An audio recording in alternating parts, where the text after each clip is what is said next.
Hi everyone, today I'm going to do a brief history and a test video on the Brown Dominate ERDL. So this is the uniform.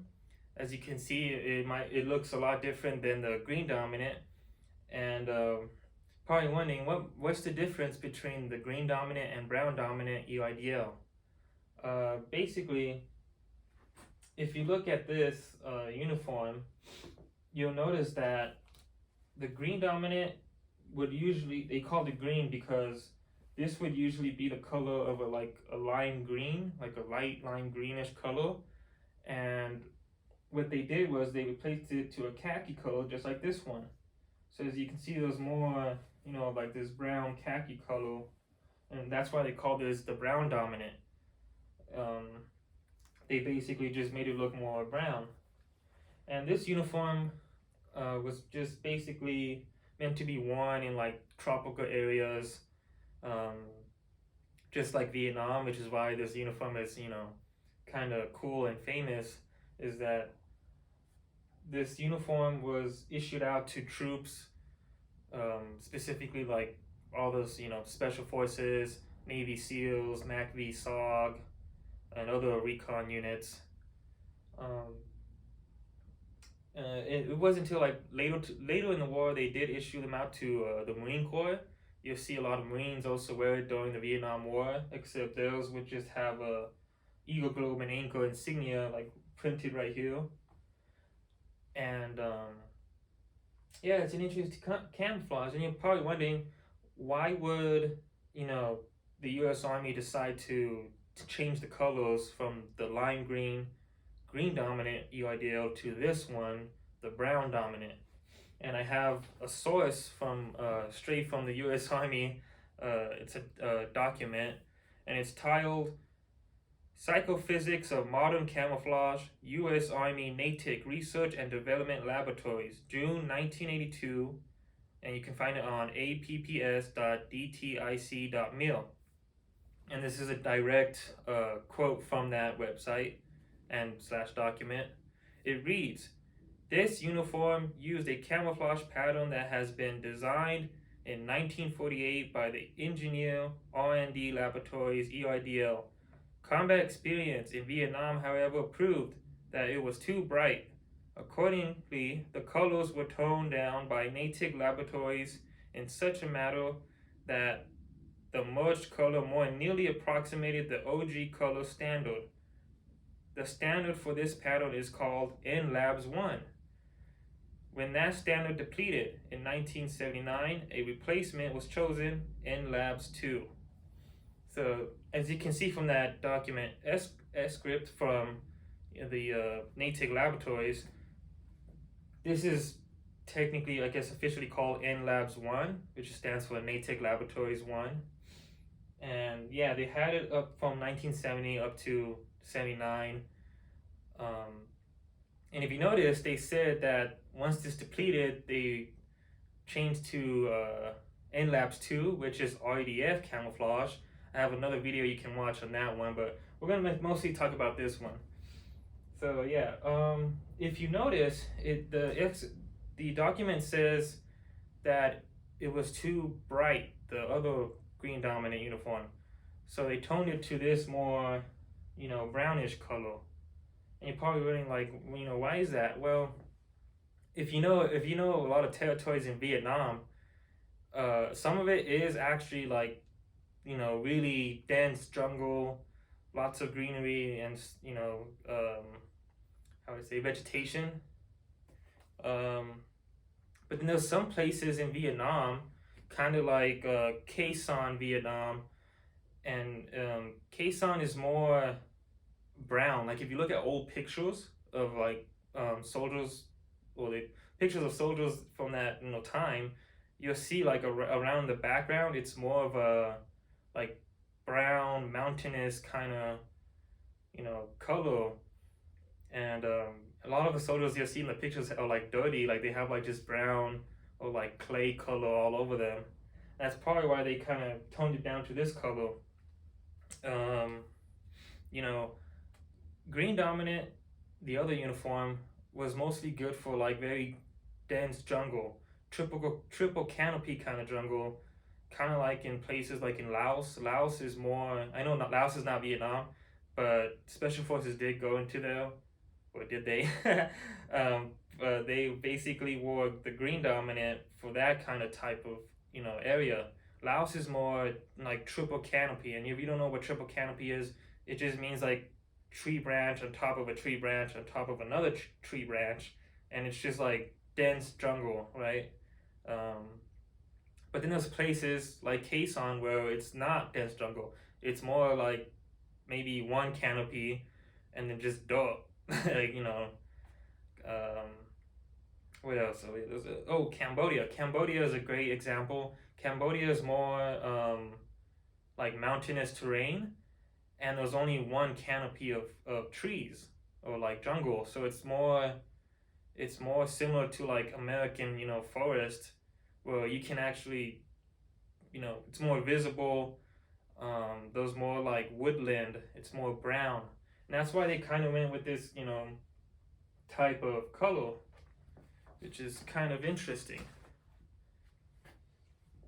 Oh, let me show the back for you guys. But yeah, it's literally the same, you know, splotches design as the older 1948 green dominant pattern. Still the same splotches, they just switched the color to brown. And as you can see right here, it's literally looks the same. And I'll do a video on the difference between those two. Make a separate video for that one. But yeah, this is a brown dominant. And you're probably wondering, well, that kind of looks like IDF, and it's not IDF because, as you can see, those little shadows on the splotches. That's how you can tell it's also ERDL. It's just the splotches and little shadows around the different splotches here. Another way you can tell is because of the slanted pockets. Luckily mine, this one's a good condition, so there's no rips or holes. And you can see the little, you know, slants. And yeah, let's get to the cool testing video.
Pretty cool test video, huh?